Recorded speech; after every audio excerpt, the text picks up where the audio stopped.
Bismillahirrahmanirrahim. Littafin Ilhabib, kashi na 10. To, wata tsanar shi na ƙara samun gurbin zama a cikin zuciyarta. Karamin tsaki ya ja ya kashe wayar ba tare da sun ƙara yin magana da Aliyu ba. Wayar ma baki ɗaya sai ya kashe ta ya cilla ta gefensa. Yana ɗagowa suka haɗa ido da Mujahid wanda yake bin sa da wani irin kallon tuhuma. Basarwa yayi ya ɗauke kansa gefe. Mujahid kasa shiru yayi ya ce, Gashuwa, da wa kake waya haka? Zo ka matse ni sai in faɗa maka munafiki, yace yana masa wani irin kallo mai kama da harara. Oh my god, ni fa ba faɗa na nema ba, tambaya ce kawai nayi. Allah Gashuwa, ka zama masifaffe. Ni dai sanin da nayi wa wancan Gashuwan ba haka yake ba. Maganar fatar baki ma bata dame shi ba, amma lokaci ɗaya ka canza, ka zama jarababbe, magana kaɗan sai kawo kan mutum da bala'i. Why? Banza yayi masa bai tanka mishi ba. Baki Mujahid ya tabe ya miƙe tsaye yana faɗan, naga alamar idan ban bar gidan nan ba duka zaka kai min. Ai ka san ga mahaukaci ko? Habib ya ce yana sakar masa harara gami da cije lips ɗinsa. Dariya Mujahid yayi yana zira system ɗinsa a jaka. Ya rataya yana faɗan, a'a ni dai ban ce ba Mr. Habib. Gashuwa, good night, sai mun haɗe gobe. Daga haka ya ɗauki wayar sai ya nufi kofar fita, yana ci gaba da dariyar shi, wanda ya ƙara kular da Habib sosai. Ya bi shi da kallon takeici, yana jin tamkar ya shako shi, yayi ta dukan shi. Ganin irin dariyar da yake masa ya mai da shi wani shashasha. Zaune Mujahid yake a cikin motarsa bayan fitarsa da wace yarinya Gashuwa yake waya har yake mata bambamin idan bata ci abinci ba sai ranta ya ɓaci. Wace ce ita? Me alakar shi da ita? Baya so ya tabbatar da zargin da zuciyarsa take yi masa akan abokin nashi kuma dan uwan shi, amma dole ya sa ido. Dazu kafin ya zo office ya ce yana da uzurin da zai yi kafin ya zo. Da ya zo kuma suna cikin aiki an kira shi a waya. Ya bar komai da yake ya tafi. Yanzu kuma an kira shi yana magana kan ta ci abinci. Duk da bai ji maganar wanda suke wayar da shi ba, ya tabbatar mace ce. Duk me hakan yake nufi?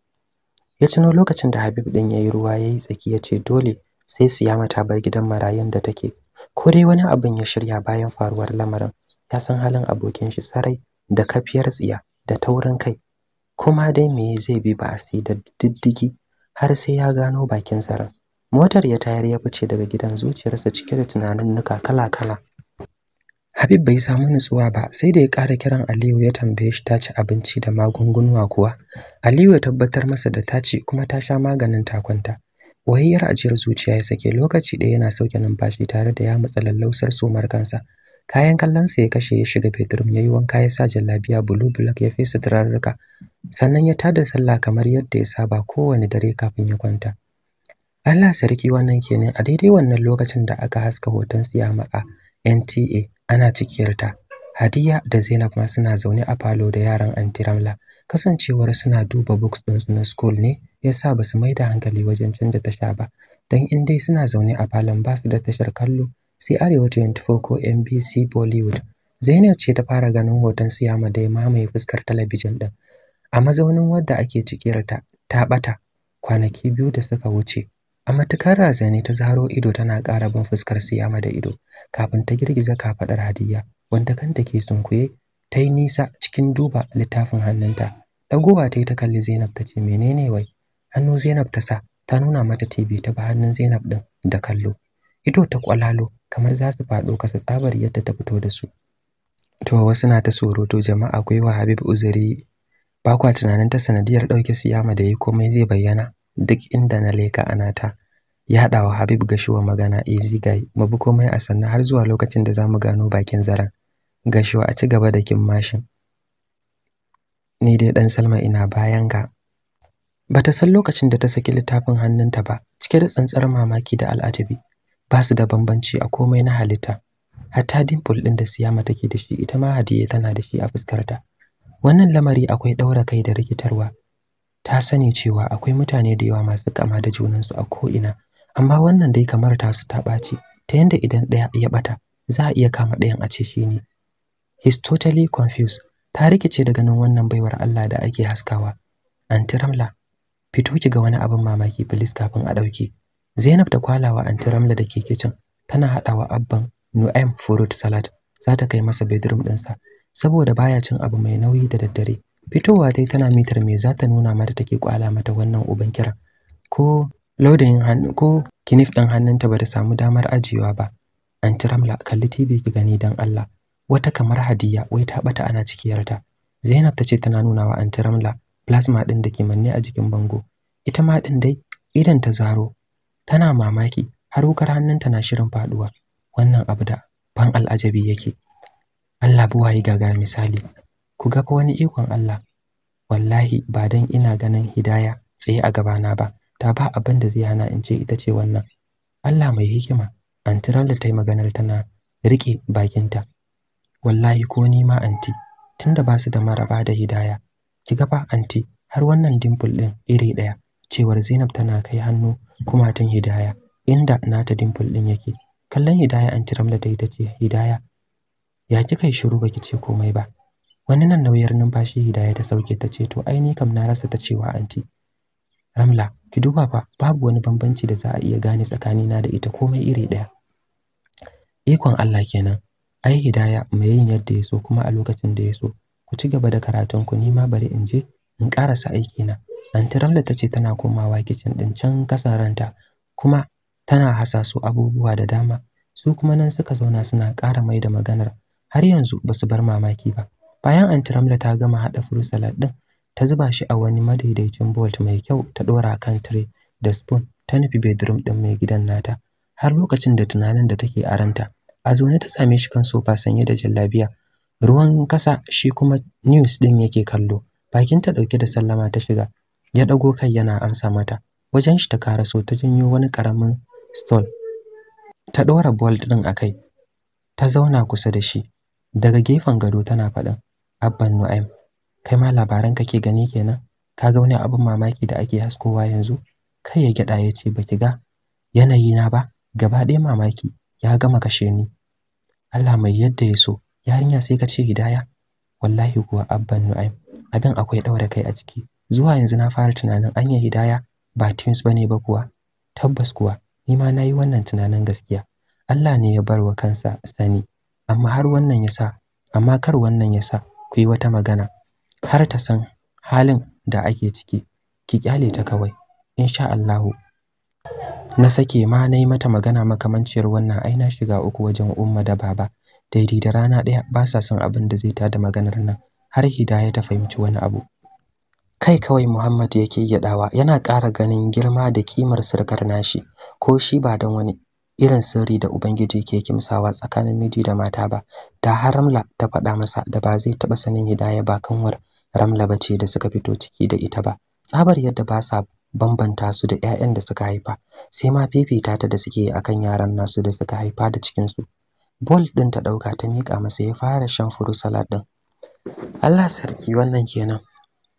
A ranar kuma a daidai wannan lokacin bayan kammala labaran da aka gabatar na hangi wasu miji da mata, da ka gansu zaka ga jikinsu a sanye yake har lokacin mamaki da dimbin al'ajabin abinda suka gani yanzu bai sake su ba, wanda hakan ya nuna har akan fuskokin su.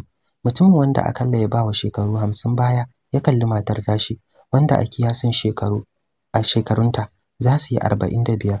Wani nauyin numfashi ya sauke kafin ya ce, lalle Hajiya, ina ji a jikina wani babban al'amari yana doso mu wanda bamu san ko meye ba.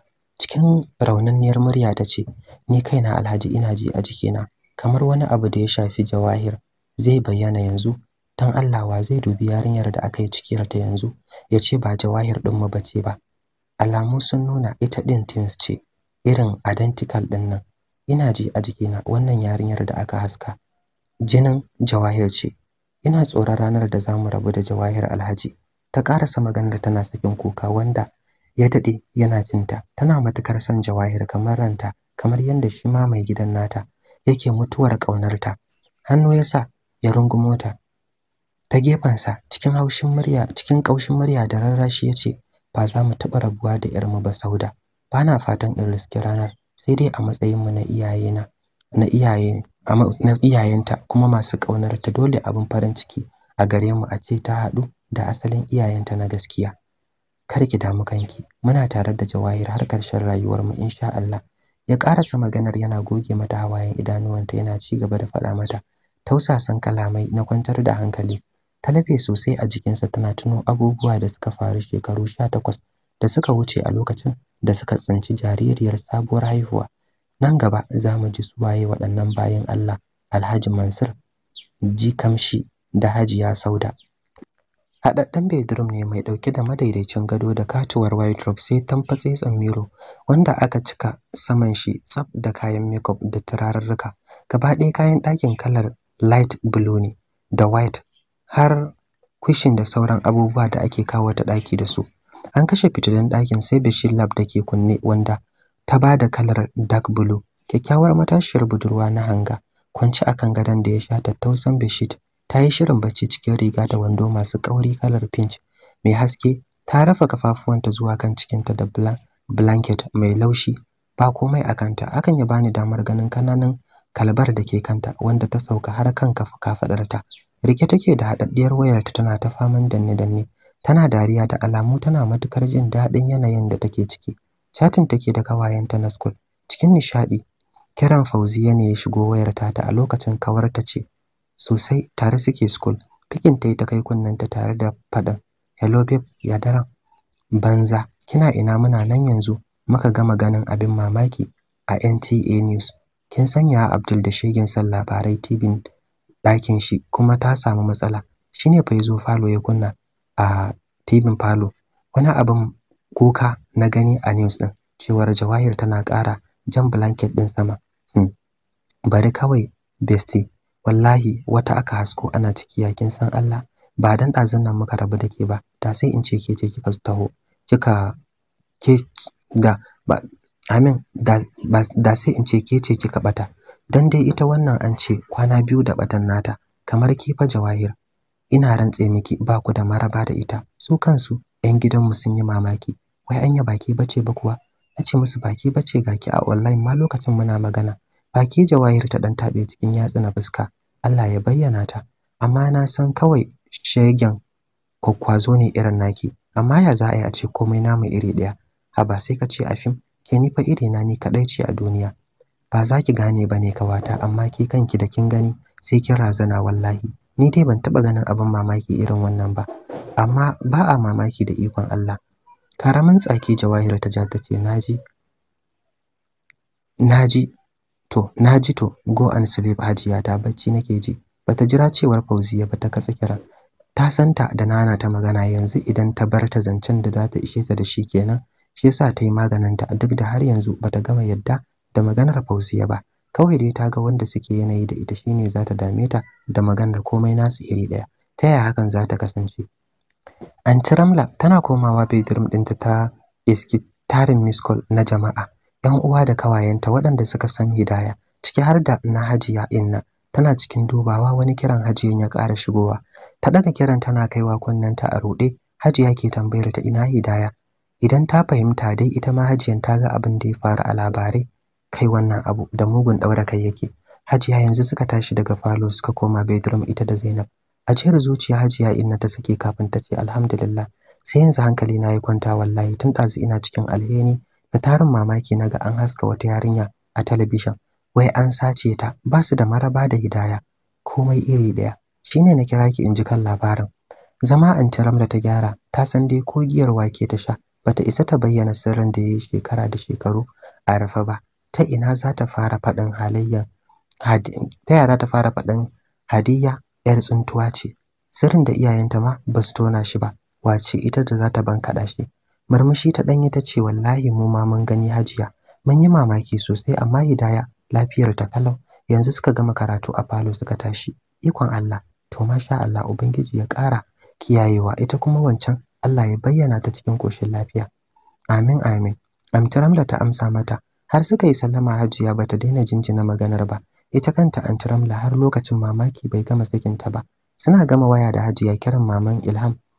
Wannan kawar tata wanda ta taba aikin Hidaya da Zainab gurinta wanda anan suka haɗu da Habib ta kira ta. Ita ma din dai tambayar da Hidaya ta yi amsar dai da ta bawa Hajiya ita ta bata ita ma tana ta mamaki. A wannan dare Alhaji Mansur Jikamshi, Hajiya Sauda da Anti Ramla sun sha amsa tambayoyin jama'a da dama, kowa da irin tambayar da yake rattabo musu, har wani lokacin ma su rasa amsar bayarwa. Jawahir kam cikin kwanciyar hankali ta sha baccin ta, sam ta manta ma da wata maganar Fauziya da ta yi mata a ganinta idan ban da ƙarya. Ta ya za a ce an ga wata da ba su da bambanci da ita, ko teams ai kafin ka ga masu kama ɗaya aiki ne, sai dai kowa da kamar shi, sai ita za a wani ce an ga irin ta, shirme kenan. Ta bangaren Hidaya ma duk juyin da za ta yi cikin baccinta sai fuskar da ta gani ɗazu a TV ta faɗo mata. San ba ta yi wani cikakken bacci ba, sai wajen asuba shi ma kuma bai wani nisa ba aka kira sallah, dole ta tashi bacci cike da idanuwanta, suka yi alwala suka yi sallah, kuma ba damar komawa tunda su suke aikin gidan gabaki ɗaya kafin su tafi school, musamman ma yau da suke da lectures karfe 7. A gurguje suka yi breakfast sannan suka tafi da Uncle Muhammad zai sauke su a school ɗin da yake yau ya fito da wuri, da alama akwai inda zai je. Ta cikin miro Uncle Muhammad ya karewa Hidaya kallo har sai da ta tsargo. So yake ya ga meye bambancin su da yarinyar jiya, amma ya kasa ganowa. Dole ya mai da hankalin shi kan driving ɗin da yake. Tunda shi dai ba zai iya faɗar abu ɗaya wanda Hidaya take da shi wancan yarinyar ba ta da shi ba. Zuwa yanzu ya ƙara tabbatarwa lallai Hidaya teams ne, wani abu ya raba su. To me abin da ya raba su din? Ita ce tambayar da kowa bai sani ba. Gaba ɗaya Hidaya sai da ta tsargu, ta yi da na sanin zuwan nata school din ma, saboda yanda ake faman kallanta kamar wanda ta yi wani abin kunya. Duk da ta san hakan kuma yana da alaka da abin da kowa ya gani jiya. Idan baka gani a TV ba, zaka gani a waya. Farko ma cewa ta yi gida za ta tafi, Zainab ta hana ta, kuma ba wanda ya tunkare ta yi mata magana, sai dai nuna ta da ake ta yi da hannu. Duk inda suka wuce ana binta da kallo, maza da mata gaba ɗaya. Abin ya ishe ta tamkar ta tsola ihu. Duk sai ta dabarbarce, tafiya ma ta so gagararta. Hannunta Zainab ta kama suka shige hall ɗin da za su gabatar da lectures. Suna tarar a nan ɗin ma dai bata tsira ba, don wasu ma kasa hakuri suka yi, sai da suka yi mata magana ta rasa amsar da za ta ba su, har da masu cewa wai yaushe aka ganta. Surutai dai iri-iri ana ta mai da magana har zuwa lokacin da Dr. Nasir Sufi ya shiga hall ɗin. Hakan yasa aka yi shiru, kowa ya nemi waje ya shiga gabatar da abin da ya kawo shi. Sai karfe 8:30 sannan aka gama. Dr. Nasir Sufi yana shirin fita daga hall ɗin, class rep ɗin su ya daga hannu da faɗin sa. Tsayawa ya juyo yana kallon mai maganar, tashi class rep ɗin yayi, ya isa inda yake kasa ya dan yi masa magana kafin ya nuno desk ɗin da Hadiya take zaune ita da Zainab. Kabanta faduwa kawai yake, ta sunkuyar da kanta kasa, amma Dr. Nasir Sufi ya ce ta dago kanta. Dole haka ta dago tana kallon shi. Ido ya kura mata sosai, yana kada kai kafin kuma ya fice daga hall din gabaki daya. Wasu daga cikin student suka rufa masa baya. Tuni idanuwanta suka ciko da kwalla. Ta kalli Zainab tana faɗin, na shiga uku Zainab. Da na sani ban zo school din nan ba yau. Kiga fa yadda ake faman nuna ni. Ana ta magana ta. Dr. Sufi ya ganni yanzu ya fita, yana girgiza kai. Me hakan ke nufi? Please cool down mana Hidaya. Me abin daga hankali a ciki wai? Tambaya ce fa kawai da amsa. Ke ce wacce? A'a, ba ni bace. Finish. Kuma mutane ma da suke ta wannan shirman, ina ce an rubuta sunan yarinyar da ake nema. Siyama ce. Ko Sauwa ma na mamanta. Duk wannan shegen Nura Muhammad class rep din ne ya ja ai. Hidaya ta bude baki za ta yi magana kenan aka zo aka kira ta. Wai ana neman ta a office din VC. Ido ta zaro tana kallon Zainab. Zainab bata bari ta yi magana ba, ta tashi ta kama hannunta suka fita daga hall din. Sai da ta raka ta har wajen office din VC sannan ta tsaya ta ce ta shiga ita kadai. Da sallama ta shiga office din, tunda ta shigo yake kallon ta. Yana so ya ga bambancin su da yarinyar jiya da ya gani a labarai, amma shi dai bai ga wani abu daya da zai ce ya bambanta su ba. Guri ya nuna mata ta zauna, ta sunkuyar da kanta kasa cikin faduwar gaba. Sai da ya kalle ta sosai kafin ya ce, what is your name? Cikin ɗarɗar ta amsa, I am Hidaya Abubakar. What is your address? Rijiyar Zaki. Tambayoyi ya shiga yi mata kala-kala a takaice dai a wannan rana. Sai da Uncle Muhammad ya zo school din ya tabbatar musu da ba yarinyar da ake cikiya bace. Wannan asalinta ma ba 'yar Kano bace, daga Katsina take. Dan da farko ma har police suka zo suka saka a cikin maganar wai za a maida ita gidan marayun. Da kyar suka yarda da Uncle Muhammad da ya rinka rantsuwa Hidaya kam har kuka sai da ta yi, musamman ma da ta ji sun sako maganar 'yan sanda da kuma cewa za a mai da ita gidan marayu. Tare ma suka tafi da Uncle Muhammad din ba tare da sun gama lectures ɗinsu ba, duk ta bi ta tsorace har abin ya koma ba wa Zainab dariya. Allah sarki, wannan kenan. Ta bangaren Jawahir ma hakan ce ta kasance a inda take karatu, dan dai kawai ita ba mutunci da ta ga mutum yana mata kallon kurilla za ta tsaya ta zabga masa rashin mutunci ta ƙara gaba. Don haka aka rika shakkar kallon nata ma, don ba wanda bai san Jawahir Mansur ji kamshi ba a school din. Allah sarki, wannan kenan. Idan muka koma can garin Katsina, kofar ƙaura, shagon dinki ne wanda ke cike da matasa. Wasu na kan keke suna dinki, wasu kuma na tayin hira, wasu kuma 'yan tayin hira ne. Allah sarki, wannan kenan. Duka anan zan dakata, sai mun haɗe da ku a kashi na gaba domin ci gaban labarin. Mu huta lafiya. Bismillahir Rahmanir Rahim. Littafin Ilhabib, kashi na 10. To, wata tsanar shi na ƙara samun gurbin zama a cikin zuciyarta. Karamin tsaki ya ja ya kashe wayar ba tare da sun ƙara yin magana da Aliyu ba. Wayar ma gabaki ɗaya sai ya kashe ta ya cilla ta gefensa. Yana ɗagowa suka haɗa ido da Mujahid wanda yake bin sa da wani irin kallon tuhuma. Basarwa yayi ya ɗauke kansa gefe. Mujahid kasa shiru yayi ya ce, Gashuwa, da wa kake waya haka?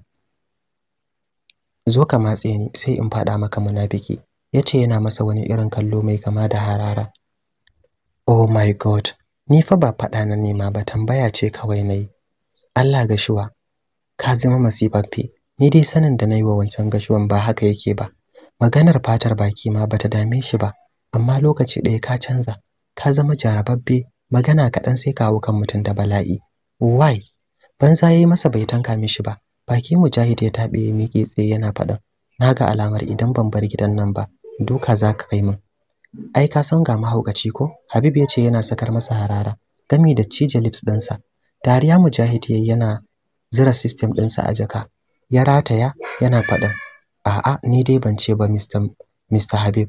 Gashuwa, good night, sai mun haɗe gobe. Daga haka ya ɗauki wayar sai ya nufi kofar fita, yana ci gaba da dariyar shi, wanda ya ƙara kular da Habib sosai.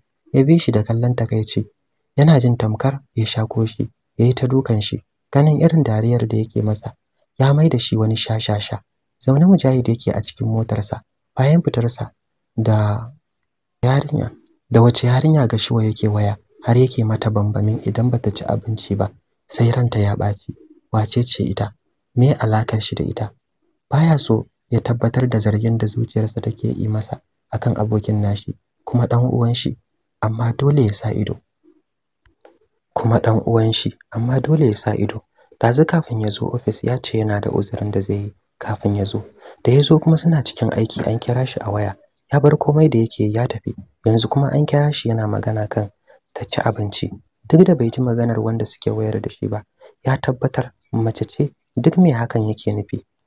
Ya tuno lokacin da Habib din yayi ruwa yayi tsaki, ya ce dole sai Siyama ta bar gidan marayun da take. Ko dai wani abin ya shirya bayan faruwar lamarin. Ya san halin abokin shi sarai, da kafiyar tsiya da taurin kai. Kuma dai me zai bi ba a sai da diddigi har sai ya gano bakin zaren. Motar ya tayar ya fice daga gidan, zuciyarsa cike da tunaninnuka kala-kala. Habib bai samu nutsuwa ba sai da ya ƙara kiran Aliyu ya tambaye shi ta ci abinci da magungunuwa kuwa. Aliyu ya tabbatar masa da ta ci kuma ta sha maganin ta kwanta. Wayayyar ajiyar zuciya ya sake, lokaci ɗaya yana sauke numfashi tare da ya matsa lallausar sumar kansa. Kayan kallonsa ya kashe ya shiga bedroom, ya yi wanka, ya sa jallabiya blue black, ya fesa turarruka, sannan ya tada sallah kamar yadda ya saba kowane dare kafin ya kwanta.